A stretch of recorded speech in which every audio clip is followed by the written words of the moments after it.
Chops Media. Yes, yes, neighbor. Let me hear your reasoned view. We talk about structures and we talk about system and system focus approach.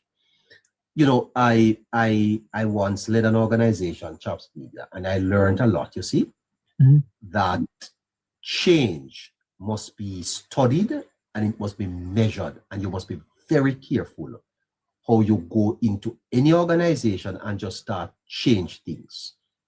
If you don't strategically do it so that people understand it and come along, then you risk losing them along the way. They don't feel that they're a part of it. How do we transition our people from getting immediate benefits to a structured, systematic or systems approach?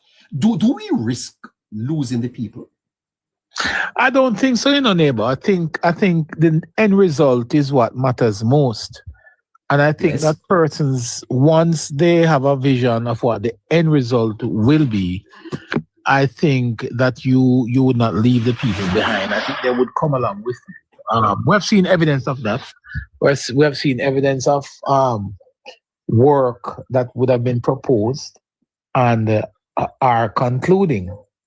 And I think that sends a certain signal to the population that this is a government that really focus on getting the job done. Don't underestimate the road network, for example. These are massive mega projects, and we have not had any cost overrun or anything major that would cause any disruption in the flow of work. So people are seeing result, and when one's mind is focused on getting result, you no longer have people agitating because everything is fixed. For example, if you look at the civil servants and the fact that when they did the salary adjustment, they went ahead and put a system in place to ensure that whatever additional increase that would have occurred after, they have that built into the system where it is almost automatic now that an increase for civil servants having been built in the system is going to be implemented very soon. If you look at the police, again, neighbor, I like to use the police as a good reference. The motor vehicle transportation for police officers used to be a very serious issue. They did not have adequate and they didn't have available working motor vehicle to take them from point A to point B to assist with the fighting of crime. And as such, the country paid a very serious price. Now, in the reforming of the police force, one of the things that they did was they put a system in place that says we are establishing a KPI in terms of what we bring in for motor vehicle for police officers. So now they're not waiting to do an assessment of how many cars got damaged last year, how many are totally write-off, and how many can be resolved. They say no to that. They put a system in place that make it mandatory that every year we will order a minimum, of police vehicle. And that fixed the problem permanently, if you ask me, neighbor.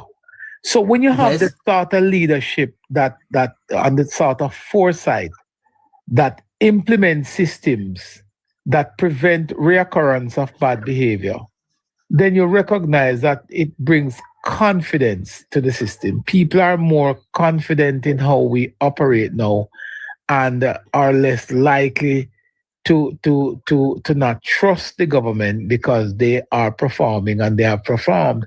And like I said to you before, putting these systems in place, it means a lot.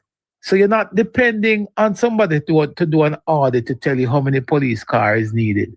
They have established what is required to effectively police the country in terms of moving motor vehicle. and they have met that quota, and they have put it in the system now that it is addressed every year. And the reason I'm drawing that analogy is just to say to you that people are more confident now because this government haven't identified the problems, have gone ahead to put systems in place to ensure that the problems are resolved and there should not be a recurrence. So when you have that sort of mechanism, you're set. Right. You are a political watcher at ChoppsMedia, and you're a man that studies the politics, and you should know political strategy. When Mr. Golding critiques the government's performance, where is the line between legitimate scrutiny and political framing? And his press conferences, do you think that they are having any effect on informing the public? Or do you think that Mr. Golding is reinforcing political divisions? And do you think that this reinforcement of divisions is deliberate? It is deliberate, but the question should be, I agree with you, that's what he's trying to do. But the big question I'm asking, is he successful at it? Absolutely yes. Not. Absolutely not. No, he's not. And let me tell you why. Use the most recent press conference held by the PNP. When one of the ministers, well, not the ministers, one of the shadow cabinet members, Angela Brownberg, who heads the foreign ministry, she would be shadowing Kamina Johnson-Smith and looking at foreign affairs and foreign trade, right? And when she could come to a podium, she would be an excellent foreign affairs minister, you know. But neighbor, unless you are out of your mind. But yes. Let's use her last press conference to decide whether or not she could operate as a leader. Oh my God! Let's just use that one. Let's not go back to the other bloopers. Let's not go back to the other issues. Let's just use the last press conference when she stood up on a platform, right, on national television, where hundreds and thousands of persons are watching her, and when she said she know of a fact that we know that the minister of agriculture is in Finland. We know that the minister of labor, sir. The minister of labor is in Finland. When she made that statement, she didn't say it with any fear of contradiction. Yes. She said it with her chest. Yes. Loud and proud. Right? Only to find out that the minister was right here in Jamaica walking into the parliament. No, I don't know if there is anything else that I could use as an example of why the party overall is not ready. But look at the individuals. Remember, this is not just a mere MP, you know. She is also the general secretary. No, sorry, not general secretary. She's the chairman of the political party. And if she's the head of the political party itself and shadows one of the most critical ministry, she shadows. And if she's not able to come to a podium and present facts to build her argument, then tell me if you think that the Jamaican people is going to put that to the side and say, oh no, she's better than Kamina Johnson-Smith.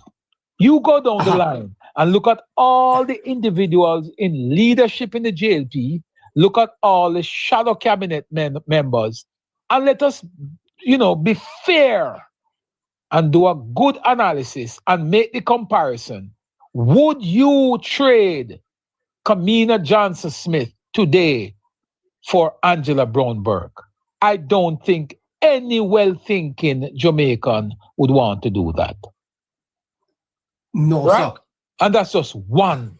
I can go down the list and make the comparison And I guarantee you that they have absolutely no individual that can match the caliber of persons we have leading this country today.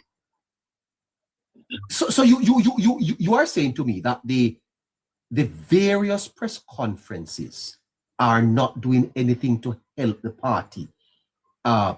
party's image, the party's message. It's not. And you are saying that it's reinforcing political divisions in the country. Is that deliberate strategy of the party? It is a deliberate strategy, but it's a failed strategy. It's a strategy that has to divide the country, sir. Yes, it's a strategy, but it's a failed strategy. It's a failed strategy. It is us versus them. And I give you the example. The leader of the People's National Party, in one of his presentations, I think in Parliament, the highest office, I think it was in Parliament that he said that he has jurisdiction over a certain amount of Jamaicans. You remember that? Yes. You remember when he said that in Parliament? That he has, I don't remember the number, but he says, I have responsibility for that amount of Jamaicans. And he was referring to the persons who voted PNP. So what he's saying to you is that if he were, God forbid, were to be given state power, that he would operate solely to benefit those who voted for him. Those are not my words. Let me ask you this. Do you think that Golden is really representing the PNP by virtue of the Jamaican people? Or do you think Mr. Golden is representing a segment of Jamaica that is elitist, toponaris, those persons who want the system to remain that flows benefit to them? Do you think that he's caught between those two ideas of representation?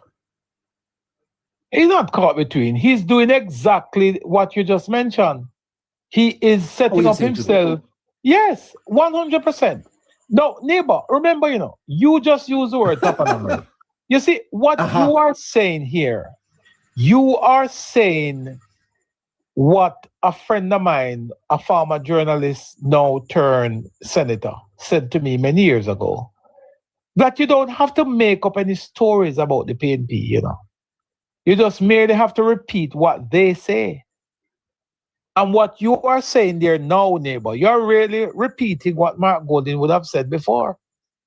You use the exact word toponaris. He said that. He placed toponaris in context of who he would want to surround himself with if he ever becomes leader or if he has ever been given the opportunity to run this country, right? So you're not saying something that is new. And I'll tell you why I continue to say that.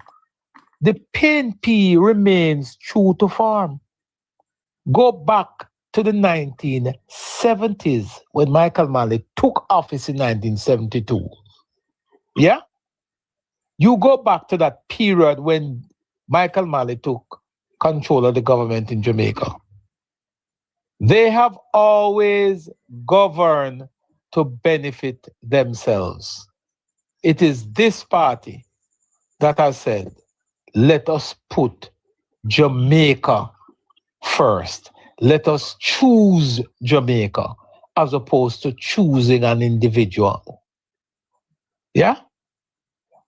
If I were to build a football mini stadium in a community right now, and I said to the persons in there that the football mini stadium is going to cost us $7 million to build, but we have a significant amount of persons in the constituency.